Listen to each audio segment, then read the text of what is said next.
And then there's questions that the teams came up with, so specific questions to use with these activities to draw the kids out and get them thinking more. So that's maybe useful to glance over. Our second game is a sound activity, which is sitting over on this table. And again, there's really brief instructions for that, and we'll have Mardia demonstrate. And there's a materials list, and again, questions that you can use for that activity. And then over here we have a magnet fishing game that we'll also demonstrate for you. And again, basic instructions. There's some challenges that we'll have kids try for that one. There's a materials list again, and then some specific questions you can use for that. And so that's what's in this, and everything is really brief and short, so hopefully it can be useful, and if you have any questions, you can just grab it and know what to do. Alright, you guys are magnets, and there'll be 3 stations. The first one will be a 3D maze. So you would start from right here, and then get to the other point. And you would do it by placing the handle under the board, and then you could move it. So that's how that one goes. And the second one is a flat maze. You handle, and you would do the same thing.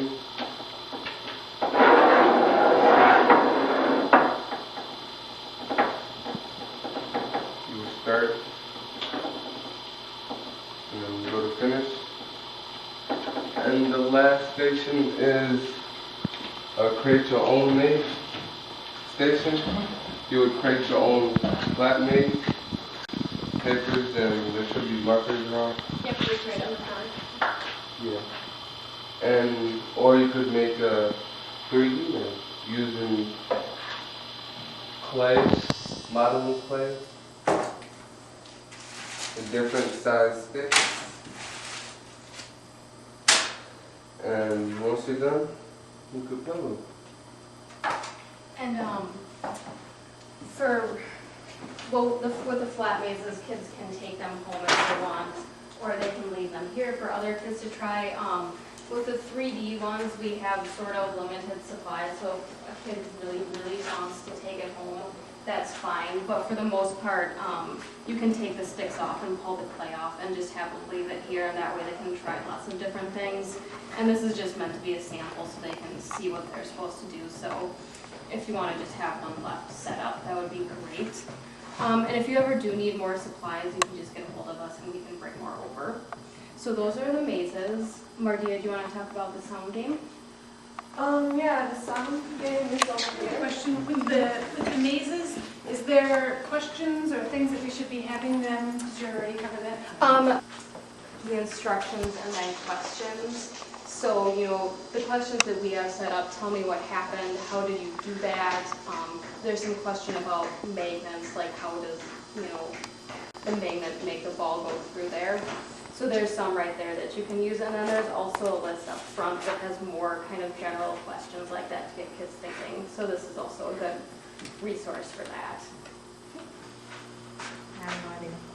So if a kid was playing with this, and you know that they're starting to learn science, what might you ask them to see if they're learning science? You can ask them, like, what does that have to do with STEM?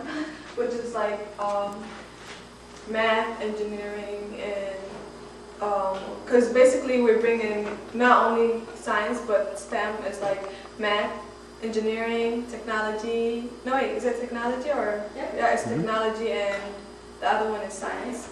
So you can just ask them basically, like, what are you learning from STEM? And they can answer, oh, we're building stuff. So that's like engineering.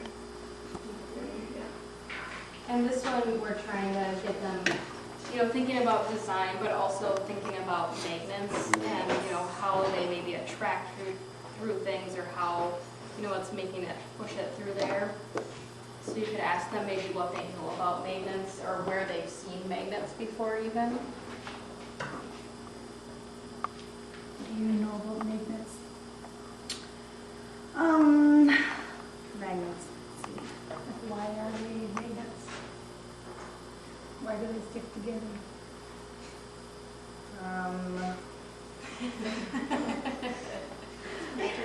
Omar, what should we be teaching them? Why are they magnets? That's the matter with the answer. Way to put it off on me. No, come on. Basic magnets. What do Why you know do some magnets things stick about together? magnets? Why? Yeah, of course. Because there's a negative and positive Ah, there we go. and both negative attract, and then if you put a negative and a positive, it will repel. That's Isn't it why. a negative and a negative that repel? No. Isn't that it? Mm-hmm. And then a negative and positive attracts, so. Mm-hmm. She's right. Okay, so they're learning about magnets and also about engineering and design when they're making their own. Yeah. What other science or technology things do you think they might be learning with this experiment? Oh, I asked, hold on, I asked you other questions. Well, if you were helping a kid and you know we're trying to help them learn science, and we're trying to teach them science stuff, what do you think that they might be learning on an experiment like this? I guess about magnets. Magnets? Yeah? What other questions that, like, what are they learning? So they're learning about pathways, you know, following a path, right? Patterns. Like developing, that's like a certain way to develop like, because like, you know, how like they say, oh, games are not good for kids, but they're like training their mind to figure out stuff and go into a certain point, so. What about like math? Maybe thinking about sequence, how one thing has to happen before another, like they have to make it through one row before they can go to the next row. Angles, maybe. We have some curvy mazes and some straight line mazes. 90 degrees. And I think another thing is like trial and error. You know, with this, they might not always get the right path, so they try it again. And that's an important science concept too. Oh, okay. Mardia, do you want to go to the sound? See, and there's 14 of these, and you have to pair these with like which one sounds alike. So like this one is heavy and this one is like, you know, light, and like you can hear it's like two different sounds. So like you're gonna be like looking for this sound, and maybe these two are the same because it's heavy and they make the same sound. And they're gonna pair like these, and then after they're done, they're gonna name like what's in it and try to absorb like what material is what. So they're going to try and guess what's inside before they open it to see? Yep. Okay. And what are some of the science things or other things that they can learn from this? I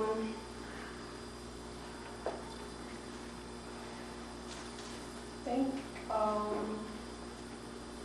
math. What type of math? Like they're pairing two things that sound alike, and I don't know.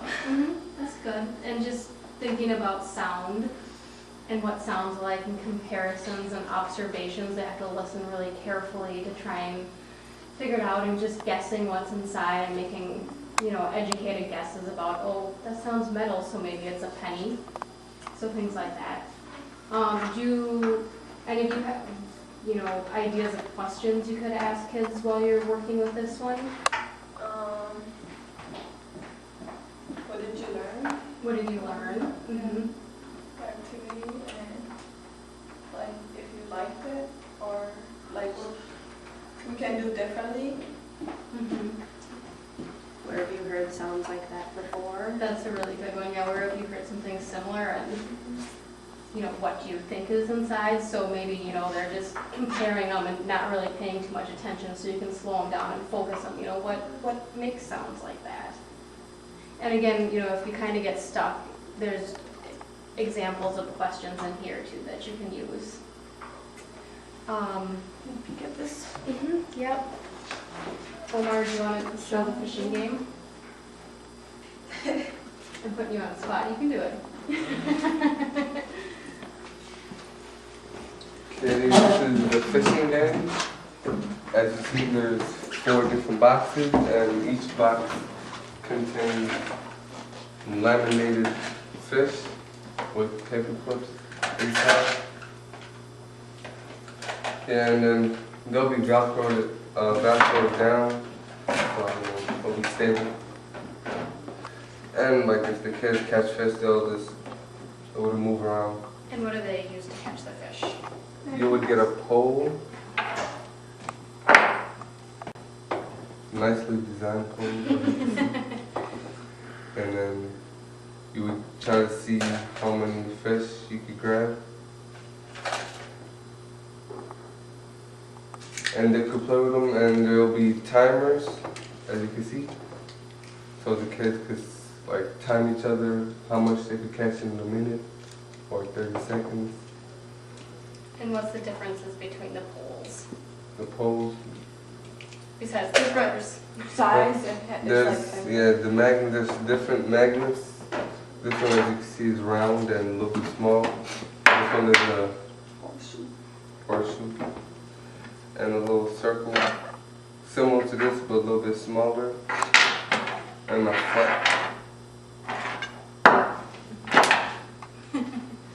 flat one. Oh, flat. Those are the different poles, and that's all I know about this game. Thank you. And so one of the things to do is there's 4 different types of magnets, so they can again do some comparison. Why does one magnet pick up more fish than another? This is a really good one for math because they can count how many fish they're picking up. The teens had the idea of a stopwatch. Watch how many fish can you pick up in 15 seconds, or how long does it take you to pick up the entire bucket of fish. And so again, it's kind of looking at magnets and strength of magnets, and then they have paper clips on them. So thinking about what types of things attract magnets, because not all metals do, and we all know that plastics and things don't. So maybe they can even use the magnets to explore different things too.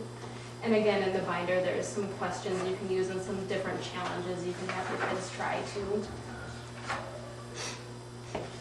So some of the challenges that they have listed is how many fish can you pick up at one time? How many tries does it take you to pick up all the fish? How many fish can you pick up in 15 seconds? And then they encourage you to come up with your own challenges too. So what are the science concepts with this one? What do you guys think? What do you think are the science things that they're learning with this experiment? Like different weight of them, because like how they have different magnets, like which weight is better to pick up how many fishes there are. Mm-hmm. Which magnets are stronger? Simple counting. Counting? Yep, how many fish can you pick up in 1 try, 2 tries, Mm-hmm. however many tries.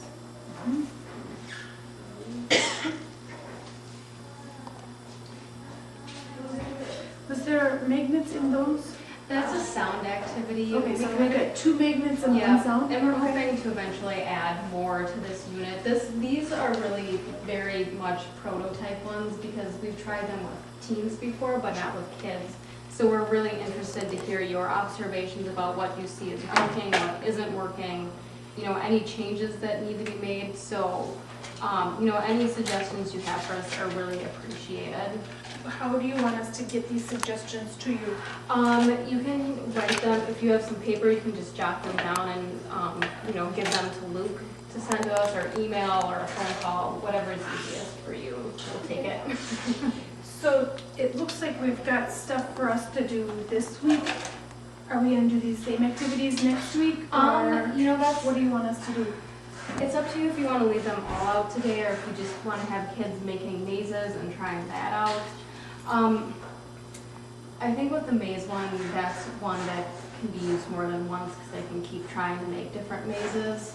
And I think that's one thing we need to work on with these activities is there's not a lot you can change between weeks. Mm-hmm. So maybe this week you just want to have the mazes out and you can put the fishing out the next week and the sound game out the next week, or combinations of the two. Mm-hmm. What do you guys think? How do you want to do it? Because this station, this set of stuff is going to be here for how long? We are working on marble runs right now, and we're hoping to get those to you looking next month, the first week in May. So it takes us about a month to get the next group So of we'll have activities these for ready. about 4 weeks. Yeah, and the other thing we might try and work on is coming up with another couple to bring to you. Because we do have another few that we didn't get ready to bring out.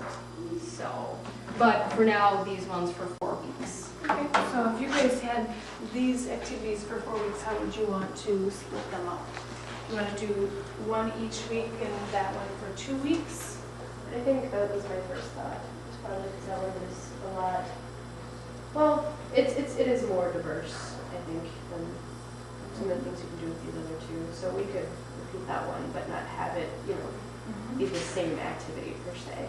So I think that would be a good thing. Which one do you want to do first? I mean, do you think that this could be, either of these could they each be an hour, 45 minutes activities? This one definitely, this one maybe. I mean, some of the things like the teams were doing when we were prototyping it with them is they're having like races who can get all the fishes out of the buckets the fastest. And I think if you can, think of creative things to do that change it out, this one you could probably. Could you make a chart to see the weights of them, something like that? Yeah. So which one do you want to do first? Anyone have a preference? My vote, I think, would be the mazes today. Okay. We could do the mazes, then we could save those for the 4th week if you wanted. Okay. So maybe we'll put these away then and save them for next week. And then, do you guys all feel comfortable as far as like when kids, how to give them, because what we're doing is we're facilitating the activities. Do you guys know what that means? What do you think facilitate means?